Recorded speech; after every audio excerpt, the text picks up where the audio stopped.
سبحان اللہ لا الہ الا اللہ واللہ اکبر سبحان اللہ والحمد للہ ولا الہ الا اللہ واللہ اکبر سبحان اللہ والحمد للہ ولا الہ الا اللہ واللہ اکبر نحمده ونصلي على رسوله الكريم أما بعد قال الله تعالى في القرآن المجيد أعوذ بالله من الشيطان الرجيم بسم الله الرحمن الرحيم إن الله وملائكته يصلون على النبي يا أيها الذين آمنوا صلوا عليه وسلموا تسليما اللهم صل على سيدنا ومولانا محمد مالك الجود والكرم اللهم صل على سيدنا ومولانا محمد وآله القمر اللهم صل على سيدنا ومولانا محمد وآله وصحبه وبارك وسلم أما بعد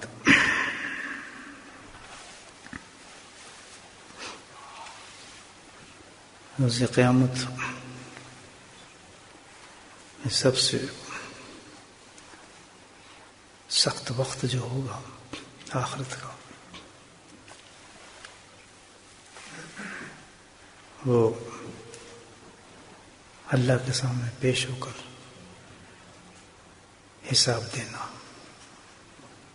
سریع الحساب جس کا اللہ پاک نے تذکرہ کیا ہے قرآن کے اندر جب بندے کو اللہ کے سامنے پیش کیا جائے گا اللہ سبحانہ تعالیٰ اس بندے سے حساب شروع کرے گا تو سب سے سخت ترین وقت وہ ہوگا اللہ کے سامنے حساب پیش کرنے کا اور اس میں سب سے وقت جو حساب اور سخت حساب جو ہوگا جو بندے کے لیے بے انتہا مشکل ہوگا وہ لمحہ وہ حالات وہ وقت وہ ہوگا اللہ کی نعمتوں کا حساب اللہ پاک بندے سے سوال کرے گا کہ میری نعمتیں جو میں نے تجھے دی مجھے ذرا اس کا حساب عطا فرما اللہ اکبر سوچیں ذرا لا تحذب اس میں قرآن نے کہا ہے کہ نعمتیں اتنی نعمتیں کہ جن کی تعداد ہی نہیں انسان کو اللہ نے نعمتیں دی اور حساب ہر نعمت کا حساب اللہ تعالیٰ مانگے گا مجھے حساب دے اس کا بتائیں کیسا وقت ہوگا وہ لیکن الحمدللہ کیونکہ یہ حساب کتاب کا وقت ہے اللہ نے سسٹم رکھا ہے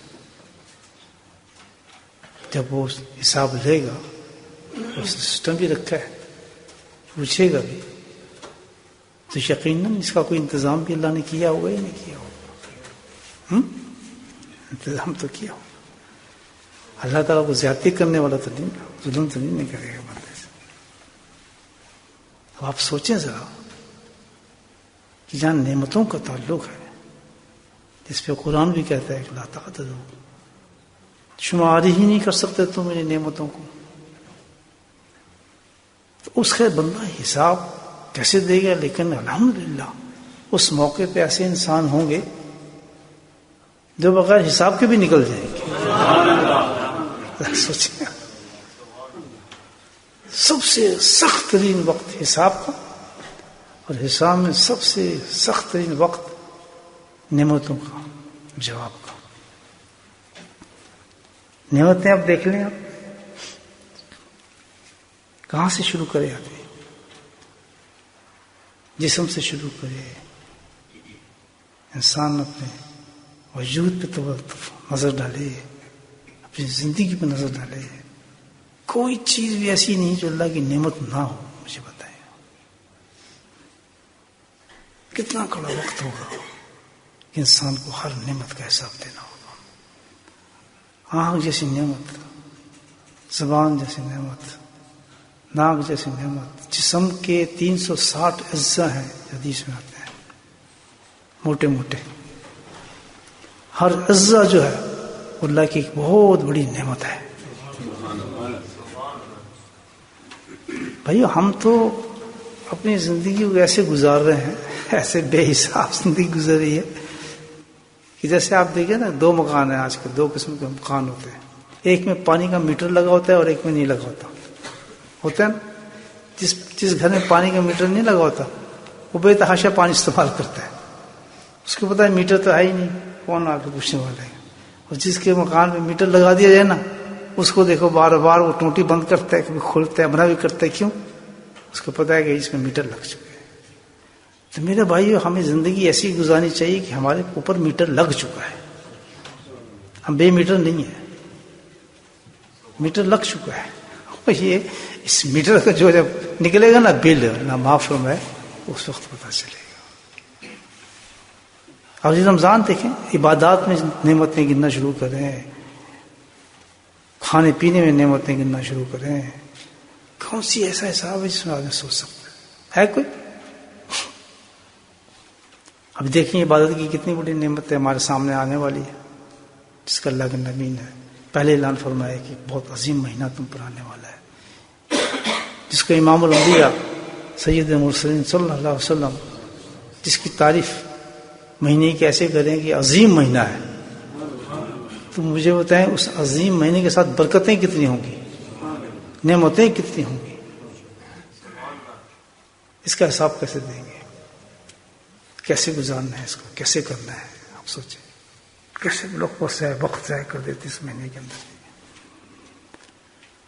تو یہ تو ہو گیا معاملہ بہت خوف و قدر کا دوستو، کہ بھئی ہمارے میں تو طاقت نہیں ہے کہ اللہ کی اتنی زیادہ نعمتوں کے ساتھ آدمی دے سکے. ہے کسی میں طاقت؟ بہت مشکل.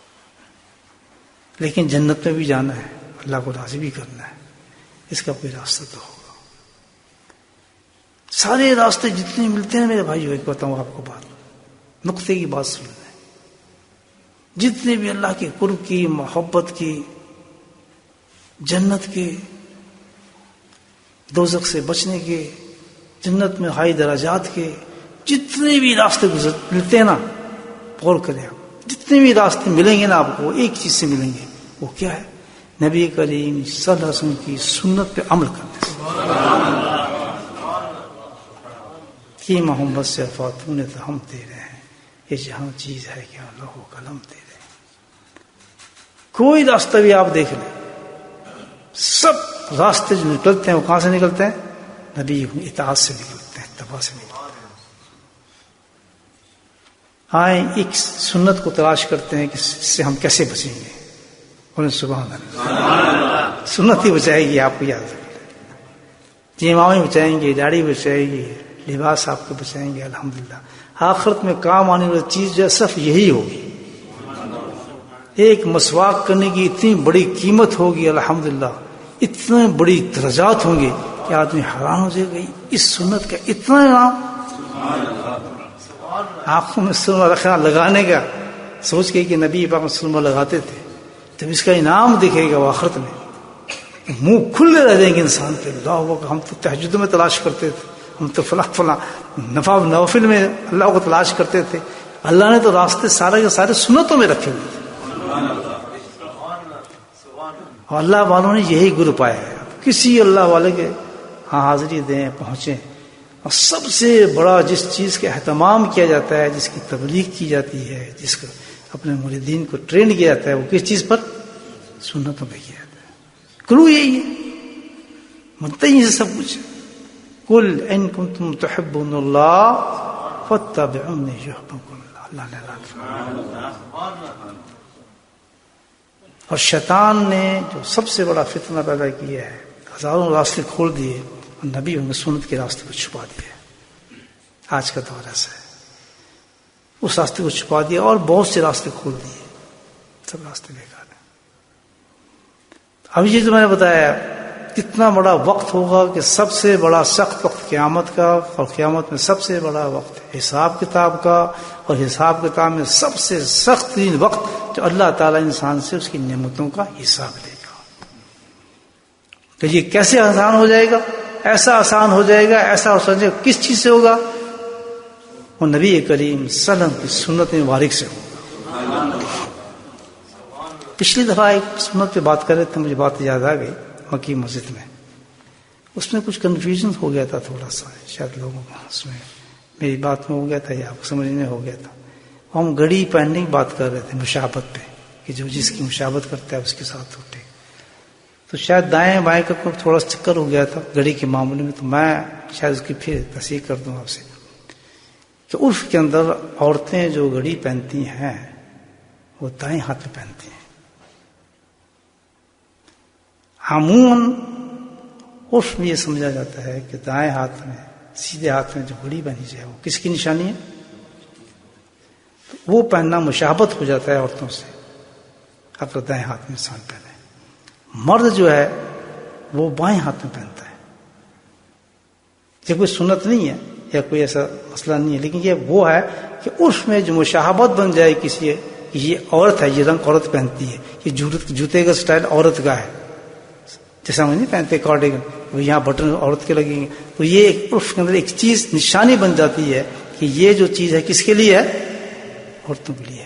تو اس چیز کی اگر عورتوں کی وہ ہم پہنیں گے تو مشابہت ہو جائے گی عورتوں سے، اور جس کی میں نے ساری بات کی تھی سزا پر ہے. تو یہ کیا تھا؟ رائٹ ہینڈ کو میں نے کہا تھا عورتوں کا، اور لیفٹ ہینڈ کیا تھا؟ مردوں کو پہننا چاہیے. اچھا یہ تو اب ہم چلتے ہیں. تو ابن عباس رضی اللہ تعالیٰ نے سنت بیان فرماتے ہیں اس پر، اور سنیے اس سنت الحمدللہ عمل کریں گے اس پر، پکی بات. رمضان کے شروع میں سنت آ رہی ہے، الحمدللہ اس کو پکڑ لینا، کیچ کر لینا. سنیں گے جھوم جائیں گے، کیسے عجیب و غریب سنت ہے نبی پاک. ابن عباس رضی اللہ تعالیٰ فرماتے ہیں کہ نبی کریم صلی اللہ علیہ وسلم نے ارشاد فرمایا کہ جس چیز کے اول میں اور آخر میں، سبحان اللہ، اول میں اور آخر میں، اول میں بسم اللہ کہہ دیا جائے اور آخر میں الحمدللہ کہہ دیا جائے، تو اس چیز کا، اس نعمت کا اللہ سبحانہ تعالیٰ روز قیامت میں حساب نہیں لیں گے. بولے سبحان اللہ، پھر بولے سبحان اللہ. یہ ہے سبحان. اتنا سخت وقت ہوا کوئی دے سکتا ہے حساب؟ مجھے بتایا کس کس نعمتوں کا حساب ہم دے سکتے ہیں؟ مجھے بتایا. لیکن اللہ سبحان اللہ قربان جائے نبی بہم سنت کے، آپ سب سمجھ اتنا نقطہ آسان فرما دیا کہ اگر تم میری سنت سنو، عمل کرو گے، کہ جب بھی میری کسی نعمت کو استعمال کر رہے ہو، سبحان اللہ، جب بھی تم میری کسی نعمت کو استعمال کر رہے ہو، اللہ تعالیٰ کی دی ہوئی نعمت کو استعمال کر رہے ہو، اگر اس کو کس سے شروع کیا اور ختم کس پہ کیا؟ کلیئر. سبحان اللہ. نہ حساب نہ کتاب. جب ہم پیش ہوں گے اللہ کے دربار میں جائیں گے، ہم اس پر اللہ سبحانہ تعالیٰ یہی دیکھے گا، میرے حبیب کی سنت پہ اس نے عمل کیا، تو اللہ حساب دے. فرشتہ پیش کریں گے جس کی ہر سنت، ہر جو نعمت آپ نے دی تھی وہ تو سٹارٹنگ بسم اللہ سے ہو رہی ہے، ختم الحمدللہ پہ ہو رہی ہے، تو فرمایا بھیج دو جنت میں اس کو. اس کا کیا حساب کتاب ہے؟ میرے بھائیو، اللہ پاک نے نبی کریم صلی اللہ علیہ وسلم کی پیاری پیاری سنتوں پہ عمل کرنے کی توفیق نصیب فرمائے. یاد رکھو کہ یہ جو نیکیوں سے چیز روکنے والی ہے انسان کے اندر، وہ شیطانی وساوس ہیں، انسان کے ذہن کے اندر چھا جاتے ہیں، وہ قلوب کو پکڑ لیتے ہیں، صحیح رستے پہ چلنے نہیں دیتے. زمانہ ایسا ہے، فتنہ ایسا ہے، اور پھر اتنے ماحول ایسے ہیں، بالخصوص جیسے ماحول میں آج ہماری جنریشن یہاں پر ہیں، جوان بچے یہاں پر ہیں، پڑھ رہے ہیں بیچارے، صبح شام تک یونیورسٹی میں رہتے ہیں، ماحول ہے، حالات ہیں، ہم بھی باہر پھرتے ہیں سب. تو اس چیز کو کہ یہ ساری چیزیں جو اندر انسان کی گھس جاتی ہیں وہ کچھ نہیں کرتی ہیں، آپ صحت نہیں خراب کری، کچھ نہیں. وہ سب سے زیادہ خطرناک چیز ہے وہ وساوس اور شیطانی حملات کو کیا کرتے ہیں؟ انسان کے دین کو کمزور کرتے ہیں. دنیاوی ترقی قائم رہتی ہے، کہ ڈاکٹر بن رہا ہے، کوئی انجینئر بن رہا ہے، کوئی کچھ بن رہا ہے، کوئی کچھ بن رہا ہے، مکان بن رہے ہیں، کاروبار بن رہے ہیں. اس پہ نہیں ہو سکتا. وہ وساوس کی نشانی یہ ہے کہ اس کے اندر وساوس گھسے ہیں تو سمجھ جائیں اس کے دین کے اندر کمزوری نظر آ جائے گی. اور آج جو پورے زمانے میں سب سے زیادہ جو دین کی روح ہے نبی کریم صلی اللہ علیہ وسلم سنت شریفہ، وہ اتنا مشکل ہو گیا ہمارے لیے عمل کرنا اس کا کہ آپ کسی سنت کی بات کریں ایک دم پسینہ 10 حجوں کی بات کر لیں، عمروں کی بات کر لیں، فلاں کی بات کر لیں، شوق سے بات کریں. جہاں آپ نے بس کہہ دیا امامہ پہن لو وہیں فیوز ہو وہیں بریک لگ جاتا ہے. آدمی داڑھی رکھ لو وہیں فیوز. کسی نبی کی سنت کے بارے میں بات کو بس وہیں دلائل شروع ہو جاتے ہیں. اس پر وجہ اس کی یہ ہے کہ شیطان نے جکڑ لیا انسان. میں ایک مثال دیتا ہوں، آپ شاید پہلے بھی دی ہو.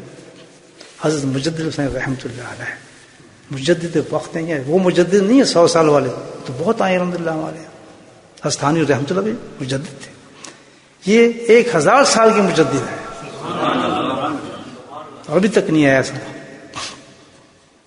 عجیب و غریب درجے کے بزرگ، بڑے مقام کے.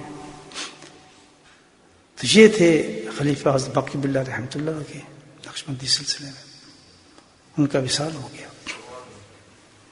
تو ان کی وصال کے بعد جو ان کے اور خلفاء تھے وہ مختلف جگہوں پہ چلے گئے. ان میں سے ایک خلیفہ تھے حضرت باقی باللہ رحمۃ اللہ کے، بڑے مجرم خلفاء میں سے، بڑے قریب لوگوں میں سے.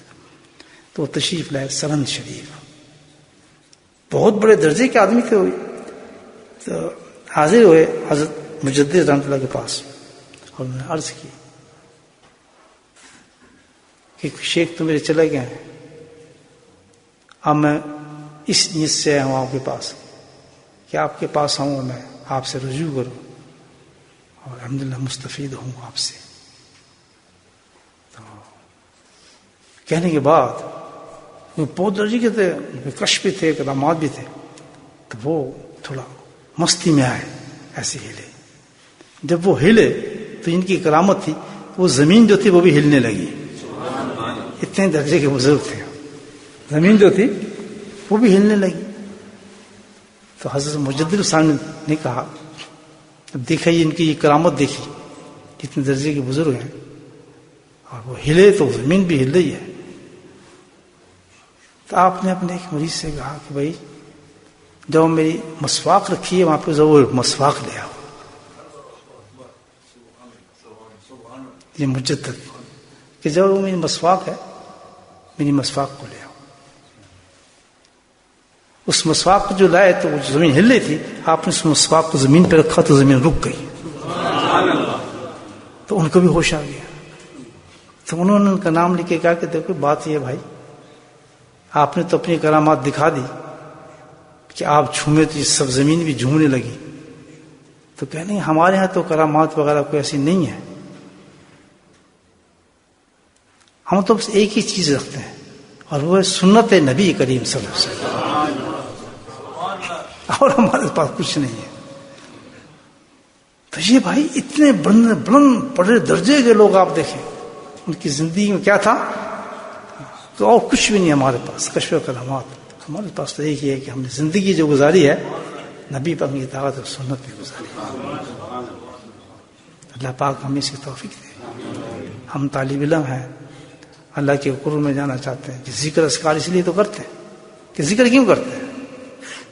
ذکر اس لیے نہیں کرتے کہ ہم بزرگ بن جائیں یا کوئی اللہ والے ہو جائیں، آسمان پہ چلنے لگیں، کشف کرامات شروع ہو جائیں، یا لوگ ہمیں کہنے لگیں پیر صاحب ہیں، حضرت صاحب. نہیں، بزرگوں نے یہ بتایا ہے کہ ذکر اس لیے کیا جاتا ہے کہ ذکر کرنے کے بعد انسان کے قلب کے اوپر جو گند جمع ہو جاتا ہے، شیطانی وساوس جمع ہو جاتے ہیں جو انسان کو دین پہ چلنے سے کمزور کر دیتے ہیں. تو جب وہ اللہ کا ذکر کرتا ہے، کل شیء ثقالۃ ثقالۃ قلب ذکر اللہ، حدیث میں کہ ہر گند کو صاف کرنے والی کیا چیزیں موجود ہیں، لیکن دل کو جو چیز صاف کرتی ہے وہ کیا ہے؟ ذکر اللہ ہے. تو جب بندہ اللہ کا ذکر کرتا ہے دل کے وساوس ختم ہوتے ہیں. تو سب سے پہلے آپ دیکھیں جس کا دل صاف ہوتا ہے ہوتے ہی وہ سب سے پہلے سنت پہ عمل شروع کر دیتا ہے. تجربہ کر کے دیکھ لیں. سب سے پہلے کیا کرنا ہے اللہ کے نبی صلی اللہ علیہ وسلم اعلیٰ سنت پہ عمل کرنا شروع کر دے گا. کوئی تبلیغ نہیں کر رہا, کوئی نہیں اس کو کہہ رہا.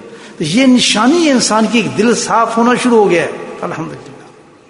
تو ذکر اس لیے کیا جاتا ہے کہ بس ذکر کا مطلب یہی ہے کہ ہمارے اندر صحیح دین آ جائے. تو صحیح دین کون سا ہے؟ اتباع رسول صلی اللہ علیہ وسلم. ہمارا ظاہر بھی اور باطن بھی اتباع رسول پہ قائم ہو جائے. تو اللہ پاک سے دعا کرے اللہ تعالیٰ ہمیں ذکر بھی کرنے کی توفیق نصیب فرمائے اور ہمیں نبی پاک کی سنتوں پہ چلنے کی توفیق نصیب فرمائے. بسم اللہ الحمد للہ رب العالمین الصلاۃ والسلام علی سید المرسلین شفیع المسلمین تواب یاسین حبیب الامین اللہم صلی علی محمد النبی الامی ازواجہ امہات المؤمنین وذریاتہ واہل بیتہ کما صلیت علی ابراہیم وعلی آل ابراہیم انک حمید مجید وسلم تسلیما دائما ابدا کثیرا کثیرا. اللهم اغفر لنا ذنوبنا وظلمنا حصلنا وجدنا ختمنا ودنا كل ذلك عندنا. اللهم اغفر لنا ما قدمت وما أخرت وما أسررت وما أعلنت وما أسرفت وأنت أعلم به. أنت المقدم وأنت المؤخر لا إله إلا أنت. ربنا إننا آمنا فاغفر لنا ذنوبنا وقنا عذاب النار. ربنا آتنا في الدنيا حسنة وفي الآخرة حسنة وقنا عذاب النار.